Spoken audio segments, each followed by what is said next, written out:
Hello and welcome to the Leela Life Show. I'm Linda Andrews. It is an absolute honor to be with you today. I hope that you glean one or two little gems that you can put into your life.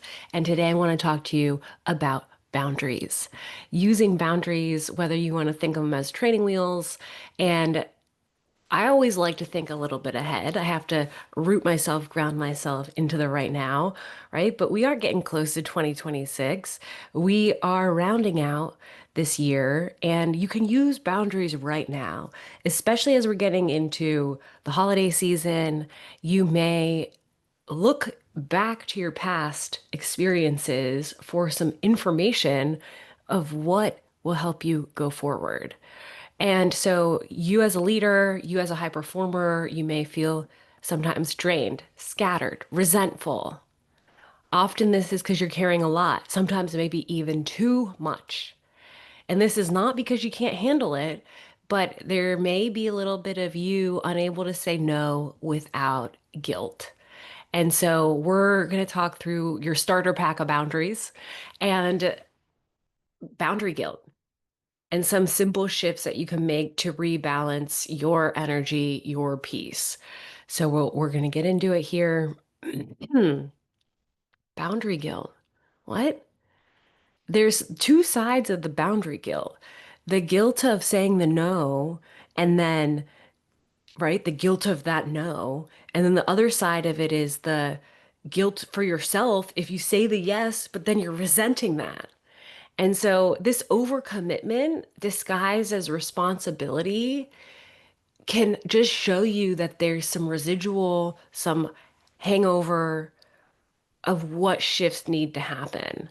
And so that guilt of saying no, that fear of disappointing others, of missing out, being seen as selfish, this can be leading to that cycle of depletion and quiet resentment that can be screaming. And so one of the ways to look at this is paying attention to these signals, right? Are you feeling depleted? Uh, when I think of the absence of boundaries, imagine like a pasta strainer, right? All those little holes and everything's straining out. There's nothing left in the strainer, right? Can you make your strainer a bowl? And so you still have the substance that you still have you in the bowl, and there's kind of the plugging up of those holes in the strainer. And so then, no, you're not depleted. No, you don't have that quiet resentment. You've plugged up those holes. Not the best illustration because the top of that bowl is open. And so, right, forget the little, but you get it. The holes of the strainer versus the surface of a full bowl. Those are totally different things. And we want you to feel held like a bowl versus depleted like a strainer. Next time you're making your pasta, maybe you'll think of me. Uh, these signals of the depletion, of the resentment, this helps give you the clues of what needs to be shifted. I don't know for you. It's different for everyone, everyone's life, everyone's business handlings, everyone's relationship to the world is different. So you got to tune in, and that's always step one, the awareness, but looking for some of those signals. And sometimes you need to just be in that phase of awareness, right? If you were to spend the next month just observing, just being aware, and then making those changes from there. Other people may know, right? You know exactly what needs to change, and then it's taking those steps.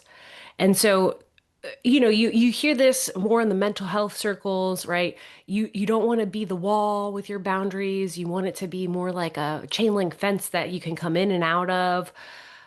That's fine, right? This kind of gets back to that strainer thing, but ultimately, the boundaries is giving you your form back, your energy back, and looking at boundaries as stabilizers, looking the boundaries as a way for you to balance again, for you to find that harmony for yourself.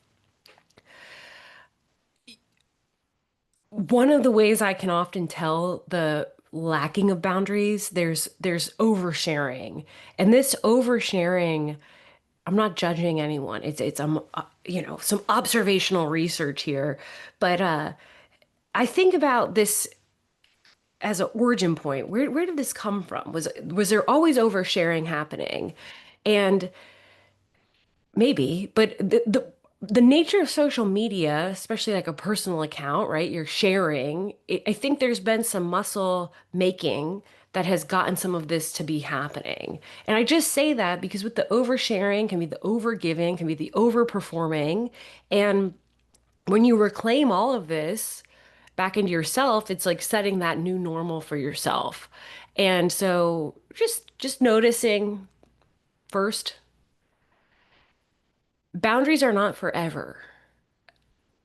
They can shift, they evolve, right? Everything's changing all of the time.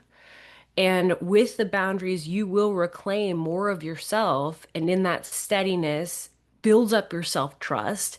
And ultimately, the result of this becomes clarity and for you to see more clearly your yeses, your nos, and it allows your energy to stockpile up. So again, you can see things more clearly. And so, you may need just like an EMT, there's a tourniquet because there's an acute situation that needs stabilizing immediately in that way. Not everyone's going to have that drastic of a need for those boundaries. Other people will. But if you have that acute need for really intense boundaries right now, especially, it likely won't be like that forever. And with all of this, there's phases, there's seasons. You may say no to something for a month just to reclaim that energy back, see things through a different perspective, and then it could be a forever no. But my point being that you'll just be starting this process. Usually a month is easier to commit to something than forever. And again, it just gives you some new information. So orienting to steadiness, orienting to self-trust in this boundary setting practice, and looking at the boundaries as stabilizers. When I think about that image of the strainer with the pasta, right? If you let yourself be up for consumption, you could have everything taken from you in theory, right? Like, oh, can you help me with this? Can you help me with this? Can you help me with this? Can you help me with this? I need you for this. I need you for this. I need you for this. When's the end of that? And how much of you has been depleted in that process?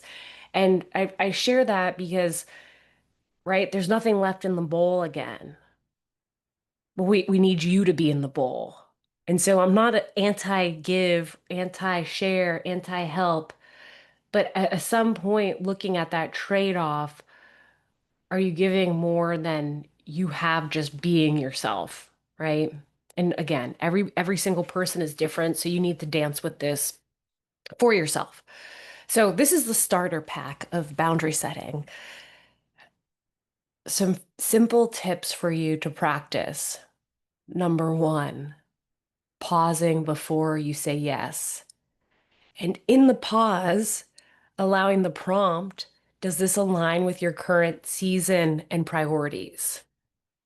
Pause before the yes, right? It's so easy. Oh, yeah, yeah, yeah, yeah, absolutely, right? And it's like, wait, what did I just say yes to?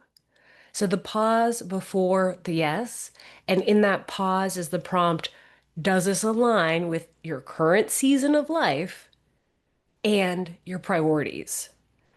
I say this disclaimer, right? Your roles and responsibilities are critical. I'm never telling you to, neglect your roles and responsibilities, right? Right? Disclaimers out there. All right. So pause before your yes. Does this align with your current season and your priorities? Do you know your current season? Do you know your priorities? Another prompt there. What are your priorities? What current season are you in? And with this nature of things are changing all the time, right? Your priorities may shift, your season of life may shift. And so reassessing this and asking yourself, is this all still in alignment? And you can tell what a stale yes is, right? You can tell a yes that you've outgrown. You can tell a yes that you're now resenting. And so, again, getting back to that point of awareness, really remembering to use some of these signals already. Where are you having that friction, tension already to focus that awareness to? Micro no's, right? After you're pausing before the yes, building up your practice of boundary setting with some micro no's. What's something small to show yourself, if I say no, the world's not going to collapse. And this is part of that trust muscle for yourself. At first, it can feel like the world's imploding with your no. And this is why practicing with some micro no's. It could be the next time you're out with friends. No, thank you. Just a little no, right? Do you want some things you may, do you want an extra side of sauce? Yes. The no boundary setting, that's a no risk. No, but if you really want that sauce, say yes, in that example. But if you're working on your consumption of that specific sauce and you need that boundary of the no, great micro no for you. Point is that what are some little small practice no's that you can show yourself the world will not collapse. And part of this is reclaiming, you hear my core four, right? Reclaiming your time, energy, attention, and money. And so the only way for you to have more of that is for there to be no's of other things, right? And so the no's, whether it's disempowering actions, disempowering behaviors, you're crowding in, you're crowding that out, you're adding in the empowered behaviors, you're adding in the behaviors, the use of your time, energy, attention, and money with your priorities. And so that usually the crowding out is coming through that no.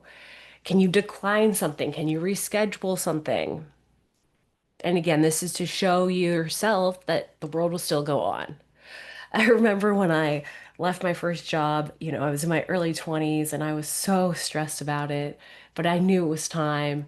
And that's a no. It's closing one door. That's a boundary. I'm no longer continuing on with you. And I remember, a day after, a couple days after, it's like, oh, the world still goes on. And then the next time I had to leave a position or transition out of something, it's that reminder and that muscle memory, everything's going to be okay. The world's going to still go on. I mentioned a little bit of the oversharing, but notice in your boundary setting the tendency to do that, the tendency to give a long explanation. Your no can be the full sentence. The that doesn't work for me right now can be enough. And there's, circumstance and situation that may be a different version of that doesn't work for me right now, right? That's not a priority for me right now. I never really recommend ghosting, but that can also be the not communicating, could be the communicating in that. I think there's more tactful and reputational supportive ways to say a no than just no answer. But for some situations, that may also be an appropriate move, especially if your no is not being heard. And remember, you are reclaiming your energy budget, right? You are pouring in your nose, you are pouring back into your yeses, making room for what matters to you most. And so that trade-off. And why is this so critical at transitions?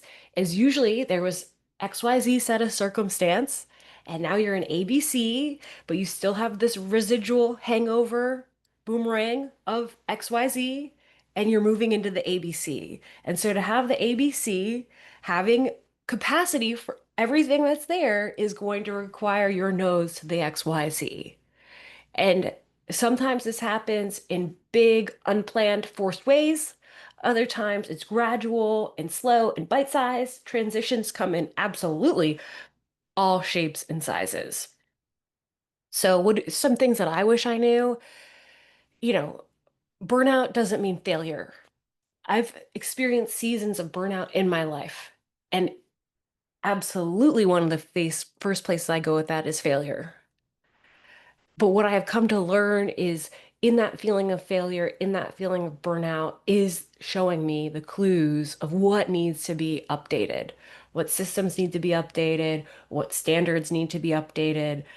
I love minimum standards, right? What's the least acceptable of this?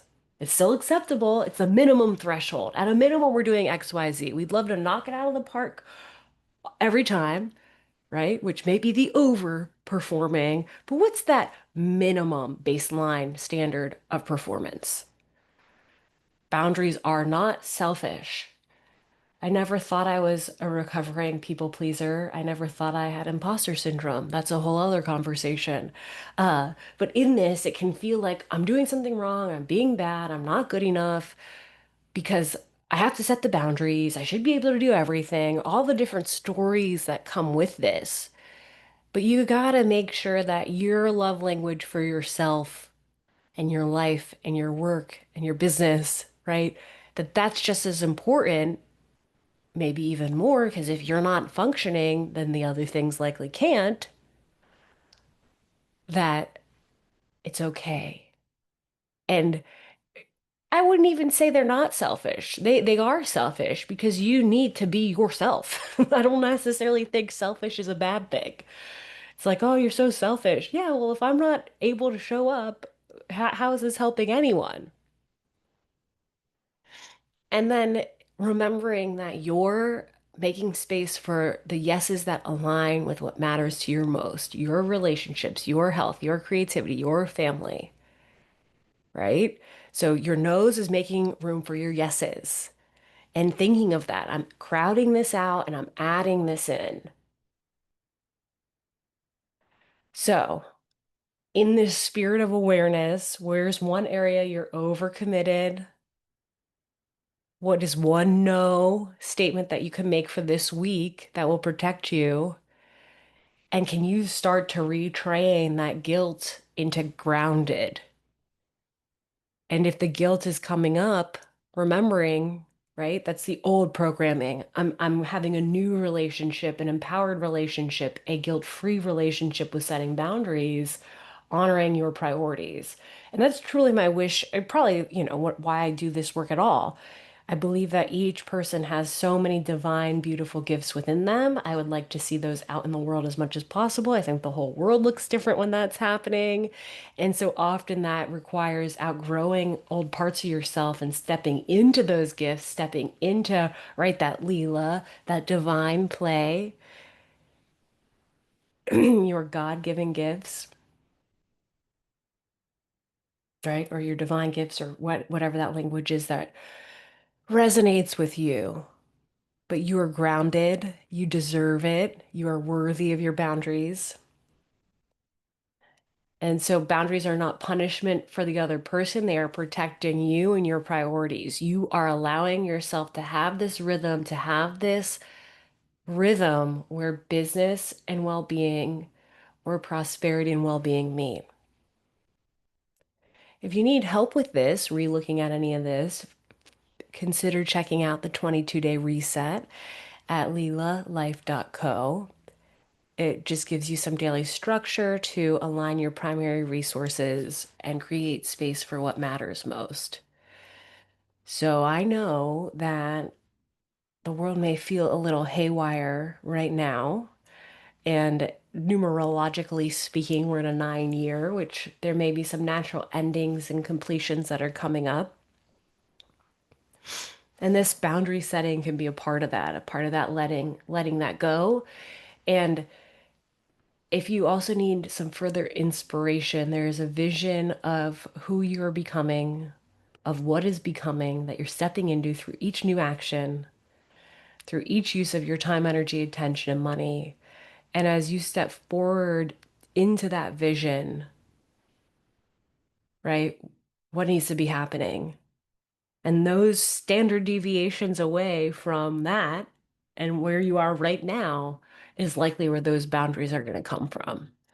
So I hope you have a tremendous time playing with all of this, and I will see you next week on the Leela Life Show. Many blessings. I'm absolutely rooting for you.